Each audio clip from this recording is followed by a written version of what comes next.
Comment vont mes schtroumpfs grognons aujourd'hui? J'espère que ça schtroumpf. J'ai trouvé une citation parfaite pour illustrer cette vidéo. Mais plutôt que de vous la dire comme ça de but en blanc, il faut un cadre majestueux. Suivez-moi!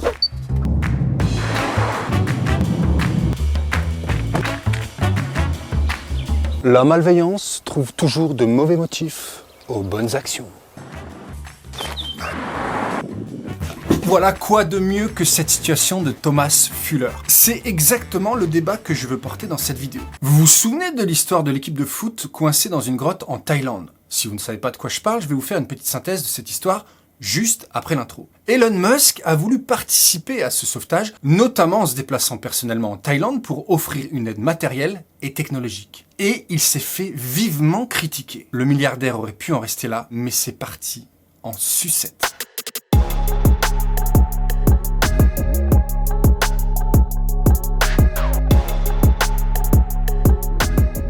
Le 23 juin 2018, une équipe de football surnommée les Sangliers, composée de 12 garçons et leur coach, finissent leur entraînement, mais veulent continuer à profiter de leur journée ensemble. Ils enfourchent leur vélo et font la course jusqu'à la grotte de Tham Luang, qu'ils connaissent bien et dans laquelle ils aiment explorer les passages sombres et les couloirs étroits.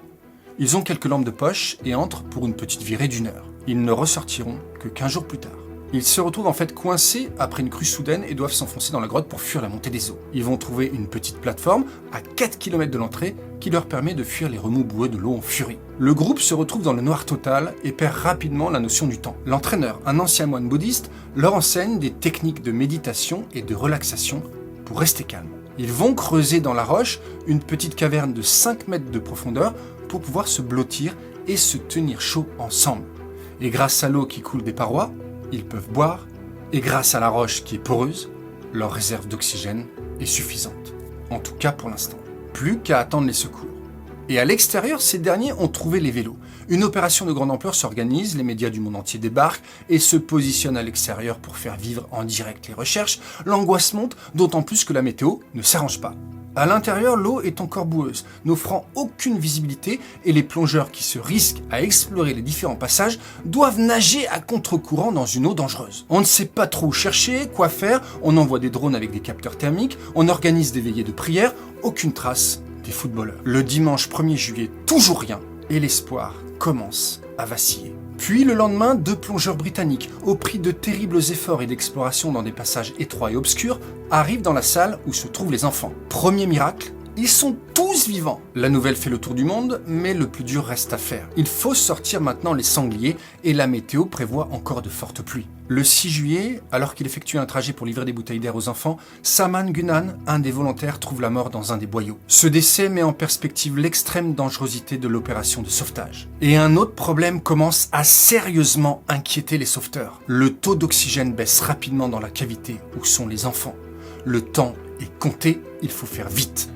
Le 3 juillet, à l'autre bout de la planète, Elon Musk consulte, comme il a l'habitude de le faire, son fil Twitter et tombe sur un message d'un utilisateur très peu suivi, mais qui retient son attention. Le tweet dit ceci. « Bonjour monsieur, si c'est possible, pouvez-vous aider d'une manière ou d'une autre à sortir les 12 garçons thaïlandais et leur moniteur de la grotte ?» Elon Musk répond en tweetant « J'imagine que le gouffre thaïlandais gère, mais je serais heureux de lui venir en aide s'il y a moyen. » L'échange est très court, mais va prendre de l'ampleur dans la tête de Musk. Et il va décider, en bon super-héros, d'agir. Elon, comme à son habitude, se jette corps et âme dans l'action. Il mobilise immédiatement une équipe d'ingénieurs venant de son entreprise SpaceX et de The Boring Company, son entreprise de construction de tunnels. Les hommes élaborent le 6, 7 et 8 juillet un petit submersible, une sorte de capsule de survie, un beau suppositoire, la remarque n'est pas anodine, attendez la suite, fabriqué à partir du tube de transfert d'oxygène liquide d'une fusée Falcon, qui serait suffisamment petit pour passer dans les galeries étroites de la grotte, avec à l'intérieur un enfant. La piscine d'une école du coin permet de tester le mini sous-marin et Musk tweet dans la foulée des photos qui vont faire le tour de la planète. Les schtroumpfs grognons passent immédiatement à l'action en critiquant Musk de jouer le sauveur et de faire un coup de com'. Musk ne tient pas compte, pour l'instant, des critiques. Quand il est dans l'action, il est totalement focus sur son objectif. Le matin du 8 juillet, Musk veut s'assurer que son submersible aura vraiment une utilité pour les sauveteurs. Il prend contact avec les autorités thaïlandaises et écrit un mail au chef de l'équipe de sauvetage. J'ai demandé à l'une des meilleures équipes d'ingénieurs du monde qui conçoit d'habitude des vaisseaux spatiaux et des combinaisons de travailler 24 heures sur 24 pour régler ce problème. Si ce n'est pas nécessaire ou si ça ne vous aide pas, ce serait super de le savoir. Le chef d'équipe lui répond « Ça vaut absolument la peine de continuer ». Le jet de Musk décolle un peu plus tard dans la journée avec à son bord l'équipe d'ingénieurs et le fameux submersible. Il tweet « Quelques bons retours d'experts en grotte en Thaïlande, itérés avec eux sur une conception de capsule d'évacuation qui pourrait être suffisamment sûre pour être essayée. Construction également d'un tube gonflable avec sas, moins susceptible de fonctionner étant donné les contours délicats, mais très bien si c'est le cas. Le jet arrive à 23h30 et c'est le Premier ministre en personne, coiffé d'une casquette SpaceX, qui accueille l'équipe, puis tout le monde file vers la grotte. Vers 2h du matin, alors qu'une opération de sauvetage est déjà en cours et a remonté 4 enfants, l'équipe de Musk patauge dans l'eau avec le sous-marin éclairé par les lampes frontales. Le mini-submersible est livré, Musk ne reste pas, son agenda de chef d'entreprise le rattrape. Il déclare cependant que le mini-sous-marin était prêt si nécessaire et qu'il serait laissé en Thaïlande s'il était nécessaire pour le sauvetage ou pour des événements futurs. Il remonte dans son jet pour s'envoler vers Shanghai où il doit signer un accord le lendemain pour ouvrir une Gigafactory Tesla. Une Gigafactory, c'est tout simplement une énorme unité de production gigantesque où vont être fabriquées les voitures Tesla. Le 9 et le 10 juillet, tous les enfants ainsi que l'entraîneur sont enfin sortis de la grotte. Le sous-marin n'a pas été utilisé, jugé peu pratique par l'équipe de sauvetage.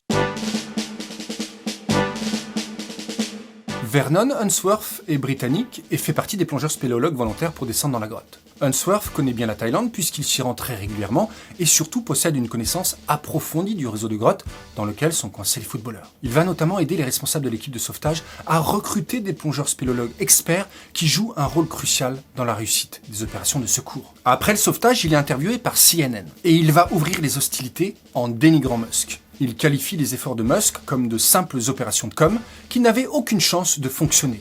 Et il finit l'interview en suggérant au milliardaire de mettre son sous-marin là où ça fait mal. Vous vous souvenez, le fameux suppositoire? Pourquoi tant de provocation de la part de cet homme envers le milliardaire? Est-ce que les deux hommes se sont croisés sur la zone de sauvetage? Musk dira que non, puisque en fait, il pensait que c'était un simple utilisateur Twitter qui avait tweeté une réponse et il n'avait pas vu l'interview du spéléologue et du coup, il ne pensait pas que ce spéléologue avait fait partie de l'équipe de secours. Est-ce que Unsworth a eu une pointe de jalousie en voyant arriver Elon Musk accueilli par le Premier ministre en grande pompe, alors que lui était en train de patauger dans l'eau boueuse à prendre des risques importants pour sauver des enfants? J'ai cherché, je n'ai pas trouvé la raison de cette attaque. Par contre, il faut moins d'une heure pour que les haters et les trolls s'emparent de l'interview et commencent à diffuser sur Twitter des insultes envers Musk. Et comme à son habitude, Musk va réagir en contre-attaquant. Et la contre-attaque va être costaude. Un de ses tweets va enflammer la sphère médiatique.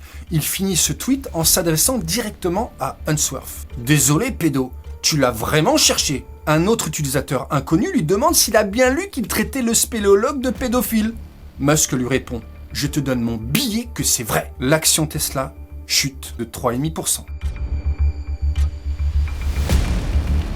C'est la crise chez Tesla à cause d'un tweet. Le conseil d'administration du groupe et le conseil juridique montent à l'assaut de Musk et tentent de le convaincre de retirer son tweet, de s'excuser auprès d'Unsworth et surtout de ne pas relancer avec d'autres tweets. Un communiqué d'excuses est rédigé par les membres du conseil juridique, mais Musk balaye le communiqué en disant qu'il faut arrêter de paniquer. Pourtant, quelques heures plus tard, Musk publie un tweet d'excuses. Mes propos m'ont été inspirés par la colère. Après que M. Unsworth a déclaré plusieurs contre-vérités et suggéré que je me livre à un acte avec le mini-sous-marin qui avait été construit dans un esprit de bienveillance et en conformité avec les spécifications du chef de l'équipe des plongeurs. Néanmoins, ses agissements à mon encontre ne justifient pas mes agissements à son encontre et pour cette raison, je présente mes excuses à M. Unsworth. Fin de la crise? L'affaire est close? Avec Musk, le drama n'est jamais terminé quand l'ego est encore touché. C'est pas de fleur ça. Quelques semaines après, un utilisateur inconnu le réprimande pour avoir traité Unsworth de pédo. Musk répond par un tweet chauffé à blanc. Vous ne trouvez pas étrange qu'il ne m'ait pas intenté de procès? On lui a proposé des services juridiques gratuits. Un de ses fans sur Twitter l'avertit. « Hey Elon, souffle pas sur les braises mon pote, c'est tout ce qu'ils attendent !» Unsworth réagit lui aussi. Il intente une procédure pour diffamation. BuzzFeed, le site qui surfe sur le buzz, contacte Musk pour qu'il s'exprime. Musk répond à BuzzFeed par un mail privé avec la mention « off the record » pour prévenir que son écrit doit rester strictement confidentiel. Dans ce courrier, il écrit notamment « Je suggère que vous appeliez des gens que vous connaissez en Thaïlande, que vous vous renseigniez sur ce qui s'y passe vraiment et que vous arrêtiez de défendre des violeurs d'enfants, bande de trous du cul de merde. C'est un vieil anglais blanc célibataire qui a voyagé ou vécu en Thaïlande pendant 30 ou 40 ans, principalement à Pattaya, avant de s'installer à Chiang Rai, avec une femme mineure qui devait avoir 12 ans à l'époque. Il n'y a qu'une seule raison d'aller à Pattaya. On n'y va pas pour explorer des grottes, on y va pour autre chose. Chiang Rai est réputé pour son trafic d'enfants. Toutes ces affirmations ne reposent sur rien. Sans fondement, aucune preuve. À votre avis, que va faire BuzzFeed ?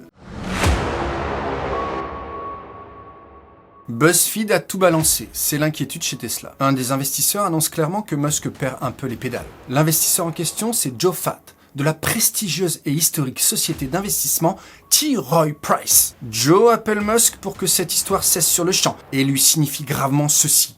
Tu infliges un préjudice majeur à la marque. Le coup de téléphone va durer 45 minutes et Musk semble à l'écoute. L'affaire pour Tesla se tasse en quelques semaines, mais Unsworth ne veut pas en rester là. Il l'attaque en justice. Suite à cette petite guéguerre publique et l'insulte suprême de Musk à son encontre, le traitant de pédo, Unsworth affirme au tribunal que le tweet l'a laissé humilié. Il déclare « C'est très dur. Je me sens humilié. Honte. Sale. En fait, dès le premier jour, j'ai été condamné à perpétuité sans libération conditionnelle. Ça fait mal de parler de ce sujet.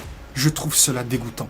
J'ai même beaucoup de mal à lire le tweet, encore moins à en parler. » C'est vrai qu'on peut comprendre sa souffrance. Et d'ailleurs, pour ne plus souffrir et rétablir sa réputation, Unsworth demande 190 millions de dollars de dommages et intérêts au fondateur de Tesla, Elon Musk. Est-ce que les juges ont senti l'anguille sous la roche ? La moustache qui frétille de mensonges. L'émotion fausse d'un spéléologue qui a tiré sur la corde en premier. En moins d'une heure, verdict unanime. Musk n'a pas diffamé Unsworth et ne lui versera aucun dollar de dédommagement. L'entrepreneur sort du tribunal et déclare « Ma foi en l'humanité est restaurée. Sacré Musk, toujours en faire des caisses. » Les avocats d'Unsworth tricotent un discours sur le mauvais verdict envoyé à la société, le signal qu'on peut accuser n'importe qui de n'importe quoi et qu'on puisse s'en tirer sans problème.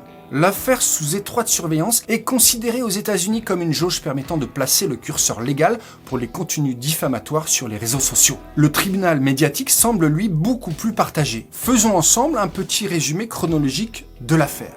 Une équipe de foot se retrouve coincée dans une grotte en Thaïlande. C'est super compliqué de les sauver. Musk est interpellé par un tweetos qui lui demande s'il peut faire quelque chose. Il construit avec ses ingénieurs un mini submersible. Les premières critiques apparaissent, mais si Musk n'avait rien fait, ces mêmes schtroumpfs-grognons lui seraient quand même tombés dessus. Rappelez-vous, la malveillance trouve toujours de mauvais motifs pour les bonnes actions. Le 8 juillet, Musk interpelle l'équipe de sauvetage pour savoir si on a besoin de son équipe et de son sous-marin. On lui répond assurément et il débarque à bord de son jet en Thaïlande, accueilli par le Premier ministre. Le 9 juillet, il laisse ses ingénieurs en Thaïlande et file en Chine, tout en déclarant au passage que si le sous-marin est utilisé, tant mieux. S'il ne l'est pas, c'est pas grave. La Thaïlande peut le garder pour les prochains sauvetages. À ce stade-là, je sais pas ce que vous en pensez, mais on peut pas reprocher à Musk d'avoir agi, d'avoir mis des moyens techniques, financiers et humains dans ce projet de sauvetage. Il a les capacités de le faire, d'envoyer un sous-marin étanche, comme s'il envoyait une fusée dans l'espace. C'est donc dans son périmètre de compétences, et comme il a les moyens financiers, il le fait. Donc son aide, pour moi, trouve une légitimité d'action. On continue. Les enfants sont finalement sauvés grâce à une opération de sauvetage réussie, mais sans l'aide du sous-marin. Le plongeur spéléologue britannique Unsworth est interviewé par CNN et balance une petite pipe bien acérée faisant référence au sous-marin comme étant un suppositoire qui pourrait glisser dans les fesses de Musk. Musk répond en le traitant de pédo. La suite, vous la connaissez. La malveillance trouve toujours de mauvais motifs aux bonnes actions. Est-ce qu'on peut dire ça du comportement d'Unsworth ? Dans cette affaire, j'aurais plutôt tendance à prendre la défense de Musk. Il agit et j'apprécie les êtres d'action, quitte à faire des erreurs ou à ne pas soigner la forme de l'action. En 2018, Musk avait déjà une réputation sulfureuse, incontrôlable dans ses réactions, propice à répondre sans réfléchir aux conséquences, tirant vers le drama en permanence, sombrant régulièrement dans des périodes de dépression. Le personnage est d'ailleurs fascinant pour ça. Est-ce que notre spéléologue a joué sur cette corde pour faire sortir le milliardaire de ses gonds ? Est-ce qu'il a saisi l'opportunité de s'enrichir en décelant une victoire facile qu'il remporterait au tribunal ? Ou bien a-t-il vraiment été touché en plein cœur, comme il le dit, lui causant souffrance et tracas ? Ce qui est sûr, c'est que l'âme humaine et le comportement de certains sont bien compliqués, se tournant vers la provocation et le conflit, au lieu de choisir la tolérance et l'apaisement. Et en même temps, c'est tellement et parfois jouissif dans l'instant T de répondre à une provocation. Musk, sous ses airs de petit garnement de cours d'école, a-t-il pris plaisir à provoquer volontairement Unsworth pour entrer dans une dispute, des disputes qui semblent nourrir son quotidien et le maintenir dans un état permanent d'alerte et de drama? A-t-il envoyé le courrier à BuzzFeed, en sachant pertinemment que celui-ci allait le rendre public, comme pour alimenter des rumeurs et continuer la bagarre? Musk a une facette d'odieux personnage. Mais il est tellement fascinant qu'on pourrait presque l'excuser d'être odieux. Et ce sera peut-être l'objet d'une prochaine vidéo, l'histoire d'Elon Musk. Je sais pas, je vais peut-être vous faire quelques épisodes, ou peut-être une vidéo unique, je sais pas. Je suis en train de voir le travail que ça représente, parce que ça représente beaucoup de travail. En tout cas, j'espère que l'écriture de cette vidéo vous a plu. N'hésitez pas dans les commentaires à donner votre avis sur cette affaire. Qu'est-ce que vous en pensez? Est-ce que Musk a tort, a raison? Est-ce que Unsworth n'aurait pas dû, aurait dû? Est-ce que... Enfin, c'est compliqué comme histoire, parce qu'on n'est pas dedans, on ne voit que les choses. Mais c'est tellement révélateur de l'être humain que ça en devient passionnant. En tout cas, merci de liker, commenter et partager cette vidéo. Ça m'aidera vraiment dans le référencement et dans la continuité de mes vidéos. Et je vous laisse avec une conclusion que j'ai tournée en extérieur. Je vous salue bien bas, Je vous embrasse très fort surtout mes schtroumpfs grognons. et je vous dis à une prochaine vidéo. Ciao! Voilà, quoi de mieux que cette situation de Thomas Fuller. Quand j'ai tapé Thomas Fuller dans Google, j'ai d'abord atterri sur un Thomas Fuller esclave analphabète ayant vécu en Amérique au XVIIIe siècle et doté de capacités en calcul mental hors du commun. Il était surnommé le calculateur de Virginie. Mais ce n'est pas le Thomas Fuller de la citation. Le Fuller qui nous intéresse, c'était un physicien anglais né en 1752. Et des citations, il en a un paquet à son actif. Celle-là, par exemple. Ah, le cadre. Les imbéciles grandissent sans qu'on les arrose. Pas mal, hein. Oh, on a aussi celle-ci. La poule qui chante le plus haut n'est pas celle qui pond le mieux. Bon, je vais pas vous faire toutes les citations, mais comme je me sens un schtroumpf partageur, je vais vous mettre le lien en description où vous pouvez trouver ces 40 meilleures citations. Et je vais vous donner un petit bonus avant de démarrer la vidéo. Le silence est le plus bel ornement pour une femme, mais il est peu porté.